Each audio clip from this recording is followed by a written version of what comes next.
You're looking at a city made from the very rock that will destroy it.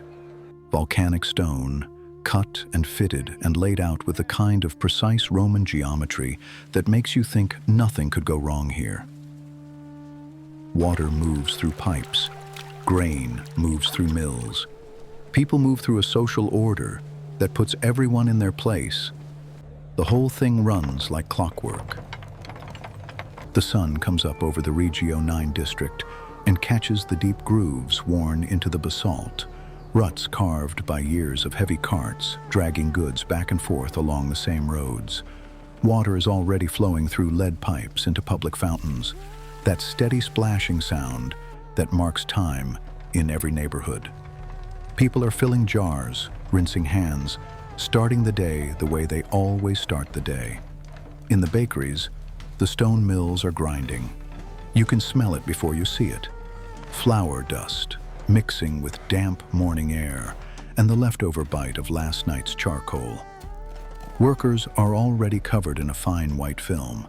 It's still early, and the work is already hard. This is a world where everything depends on what the body can do. A donkey walks in circles to turn the millstone. A man feeds wood into an oven. Hands knead dough the same way hands have kneaded dough for generations. You get up when the sun rises. You stop when you can't see anymore. Power is muscle. Heat is fire you have to keep feeding. Water is something you carry. That rhythm, grinding, kneading, baking, hauling, resting, starting again, had held steady for as long as anyone could remember. But lately, it's been off. Small jolts in the ground, sharp enough to notice, short enough to dismiss. And then something harder to ignore. Wells that had been reliable for decades started going dry. Just like that. Families that had always drawn their own water now had to walk to the public fountains, the ones fed by aqueducts coming from miles away. The lines got longer. The patience got shorter. Pompeii wasn't an accident. It sat exactly where good luck and geography overlapped. At least, that's how it looked for a long time. The volcanic soil of the Sarno Valley was incredible for growing things. Grapes and olives came out of that dirt with a quality that was hard to match. The harbor connected the city to trade routes across the entire Mediterranean. Pompeii produced salt, processed fish sauce, garum, the stuff Romans put on practically everything, and turned the raw materials of the land into real money through sheer, grinding, physical labor. The city used gravity to move water down from the hills. It used coastal winds to push ships in and out of port. It taxed what came and went. Bureaucrats tracked every jar of oil, every measure of grain. It was a complete system. Agriculture, trade, government, all feeding each other.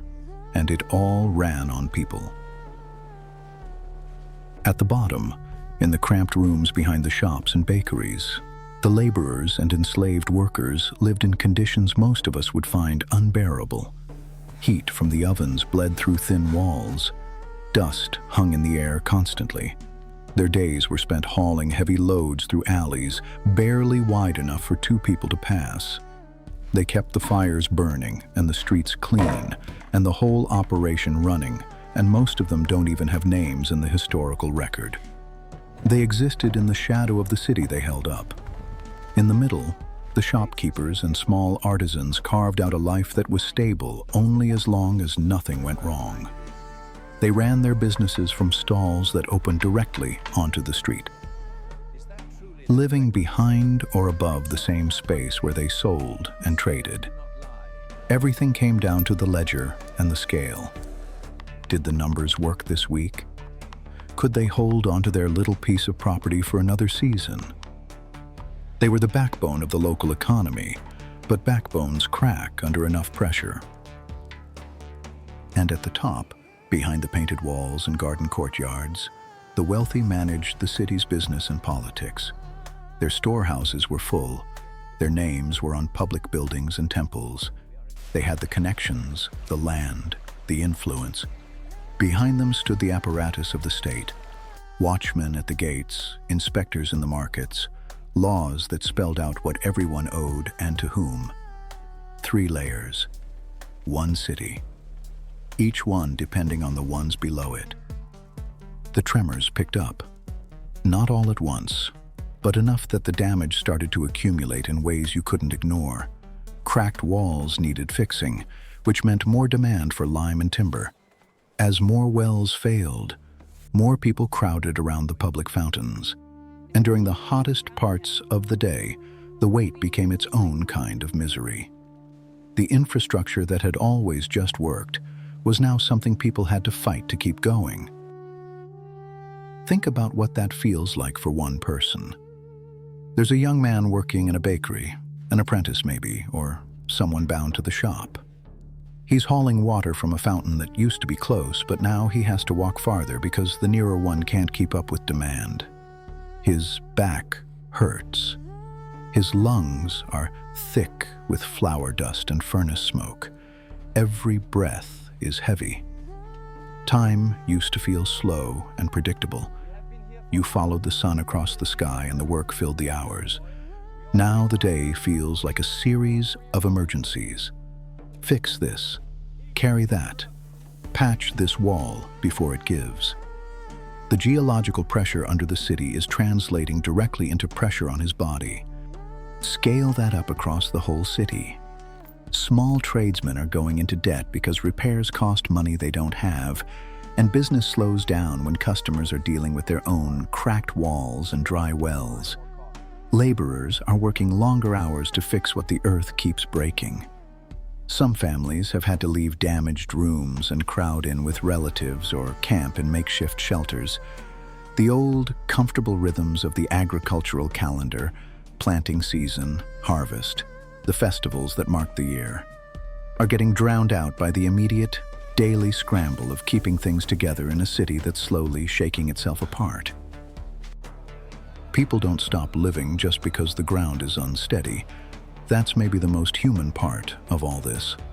Gardens get replanted, walls get patched again, markets open every morning because what else are you going to do? Not eat.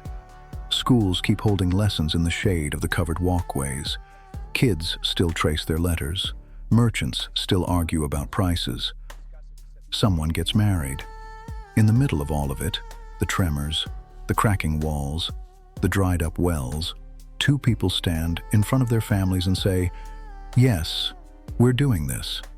The community gathers at the temples, makes offerings, asks the gods for help.